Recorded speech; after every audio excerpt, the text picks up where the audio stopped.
Hello guys and welcome to another episode in the iRacing car reviews. We're taking a look at the Ford Mustang FR500s in this video. A rear-wheel driven American powered beast. It's a race car on street legal tires, so pretty much what you would expect. A decent load of oversteer and understeer in this car, but if you do know what you're doing with the setups, you can make this car go really fast. So setups on this thing, to start off with, a bit more complex than previous cars. I'd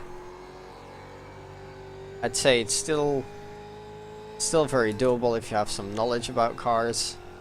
Or if you look into how to set this car up, it won't take you too long to learn it. But it's more tricky than, let's say, a Skip Barber or a Spec Racer Ford, where there's a very limited choice of things to change.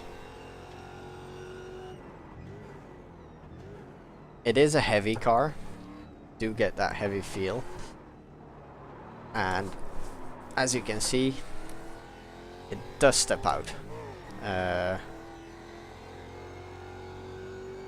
It's not the fastest, but it's getting to a level where you start feeling that the power is there.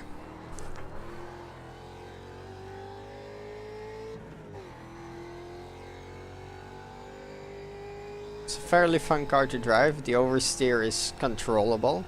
I wouldn't say it's easy to control, but it won't take you too terribly long to kind of get a hang of it. This is my first time driving it in over a year, and I've only done 2 races in the car. So if you look at what I've done with it, is it worth my money? I don't know. I would say it's still a fun car to drive, so it's up to you. You might drive more races in this car than I've done if you get it. But participation in the series that this car is put in is a bit lower than the Skip Barber, which was my alternative. So I do want to put that forward. This car does still race in a mixed class series.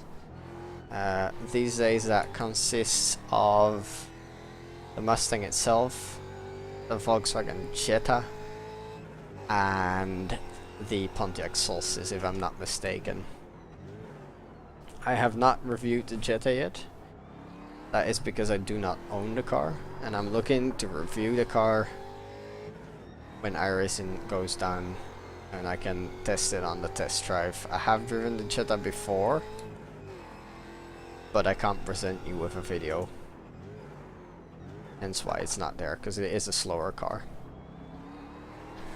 So this is the fastest car in the multi-class series. It's always fun to be the fastest car in the multi-class series, and it will teach you how to overtake slower class vehicles in a proper way. Although that this is still a low class car. I believe it's a car you can drive with a D license. Possibly one of the fastest road cars you can drive with a D license. Was almost a corner cut. Didn't get enough track for it.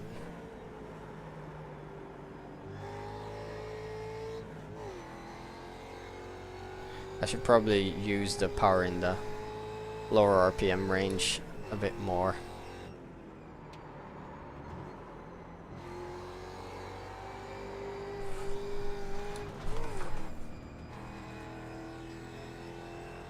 So after this lap I'm gonna have to take 2 laps very serious. Don't actually know the brakes all that well, so that's fairly new for me.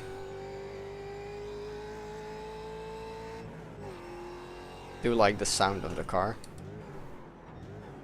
The overall balance of the car is quite good. Just depending on how aggressive you are with your right foot.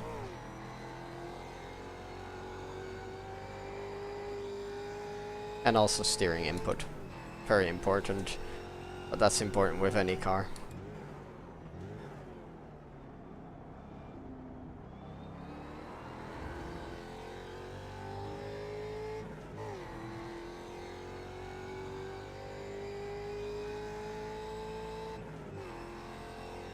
If at any point in a video or at the end of a video you think you still have a question about a car, then go ahead. In this series I'll be reviewing the cars, but there's no certainty that I'll review every element of the car or that I won't forget to say something, because I only give myself a handful of laps. And I'm pretty much jumping into this unprepared, because I'm not gonna test the car before the video, because it would give me a more biased review, I would say. Now I'm more spontaneous in what I'm saying.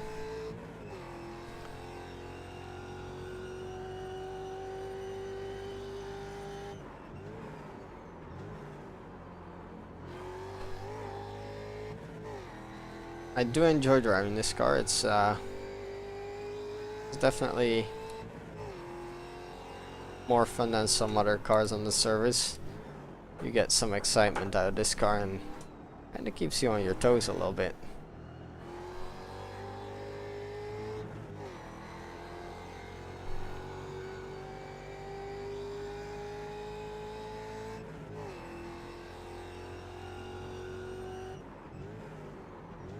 Don't know what lap times you're looking at. I know it's definitely faster than the Mazda, and it should be faster than the Kia we've tested in the previous episode, but I do not recall what lap times we were doing.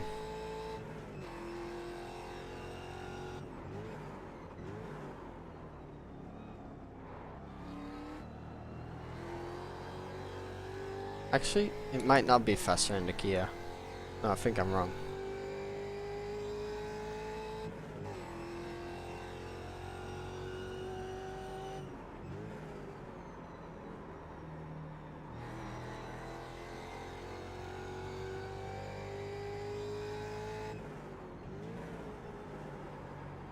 Also, I can recommend that you drive this car if you look to raise the V8 supercars, because it's a fairly similar feel. I wouldn't say it's the exact same, because the V8 is a one of a kind again.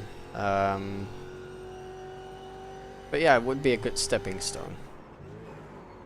If that's your dream, then start out in this car and work your way towards that V8 supercar challenge.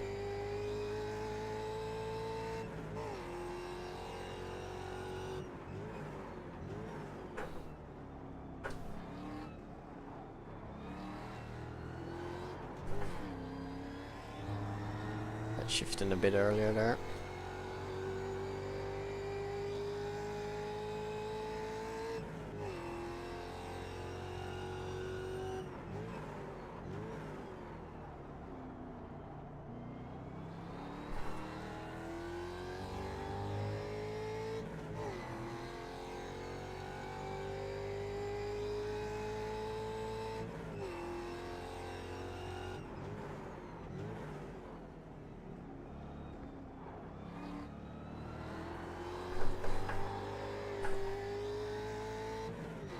Definitely enough oversteering the car, but for me that's a fun element. Drifting is fun.